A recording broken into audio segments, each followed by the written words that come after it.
నేను ఒకటే వాళ్ళకి చెప్తున్నాను, అధికార యంత్రాంగానికి కూడా చెప్తున్నాను, బయట ప్రాంతం నుంచి ఎవరు వచ్చినా ఎట్టి పరిస్థితులు ఉపేక్షించాం, అలో చేయమని మరొక్కసారి వాళ్ళందరికీ హెచ్చరిస్తున్నా. No tolerance, zero tolerance on that. మంత్రులు, ఎమ్మెల్యేలు, ఎంపీలు, ప్రజాప్రతినిధులు మీరు కూడా జాగ్రత్తగా ఉండాలి. మన వాళ్ళకి ఎవరికి కూడా జీవనోపాధికి నష్టం జరగడానికి వీలు లేదు. నేను ఒక పక్క సముద్రంలో ఉండే సంపదే కాకుండా సముద్రం పైన ఆధారపడి సీవీడ్ కూడా ఉపయోగించుకొని, టెక్నాలజీ ఉపయోగించుకొని ఇంకా అదనపు ఆదాయం చేయాలంటే కొంతమంది ఈ పరిస్థితికి వస్తున్నారు. ఎవరైతే మత్స్యకారులు ఉన్నారో వాళ్ళందరికీ విజ్ఞప్తి చేస్తున్నా, ఏదైతే ఇప్పుడుండే ప్రభుత్వం ఒక జీవో తీసుకొచ్చి చెరువుల్లో చేపలు పెంచుకోవడానికి కూడా రద్దు చేసే పరిస్థితికి వచ్చారు. అవి కూడా వాణిజ్యానికి పెంచారు. ఆ రోజు ఆ జీవో రద్దు చేశాం. ఇంకో పక్క ఏవైతే సముద్రంలో వేరే వాళ్ళు వస్తే బోట్లు పెట్టి వాళ్ళని నియంత్రణ చేయడానికి పెట్టే ఎస్కార్ట్ కానీ అక్కడి నుంచి పోలీసింగ్ కానీ అవి కూడా ధ్వంసం చేసే పరిస్థితికి వచ్చారు. నేను అందుకే చెప్పాను డిపార్ట్మెంట్కి, ఎన్ని బోట్లు కావాలని ఇస్తాం, దాంట్లో ఏమాత్రం రాజీ లేదు.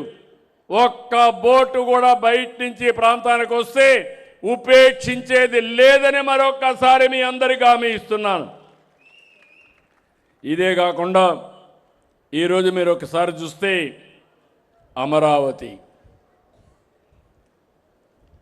ఇప్పుడే చాలామంది మాట్లాడారు, అందరూ కూడా చెప్పారు.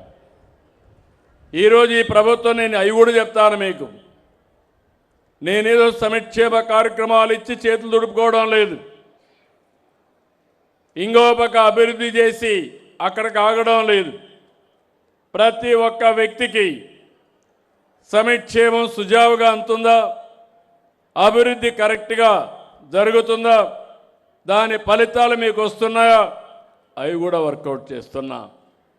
అదే మరి నేను ఇచ్చినటువంటి సంక్షేమం, మేము చేసే సేవలు మీకు ఏ విధంగా అందుబాటు అవుతాయో అవన్నీ కూడా ఎప్పటికప్పుడు టెక్నాలజీ ద్వారా సమాచారం తెప్పిస్తున్నా. ఒక పింఛన్ ఇస్తే ఏ టైంలో ఎక్కడిచ్చామో టెక్నాలజీ ద్వారా చెక్ చేసుకుంటున్నాను.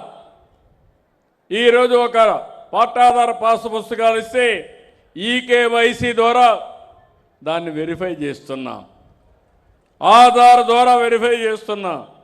అక్కడితో ఆగకుండా నెక్స్ట్ స్టెప్ వెళ్ళి మీకు ఒక ఐవీఆర్ఎస్ మెసేజ్ పెడుతున్నా. అధికారి దురుసుగా ప్రవర్తించాడా, డబ్బులు తీసుకున్నాడా, గౌరవంగా ఇచ్చాడా, ఇలాంటివన్నీ తెప్పిస్తున్నా. మేమందరం కూడా ప్రజాప్రతినిధులే కాదు, ప్రజలకు సేవకులం. ముఖ్యమంత్రి దగ్గర మొదలుకొని గ్రామ స్థాయిలో ఉండే నాయకుడు వరకు, గ్రామ స్థాయిలో ఉండే అధికారి వరకు మీకు అంకితమైన భావంతో పనిచేయడం మా బాధ్యత.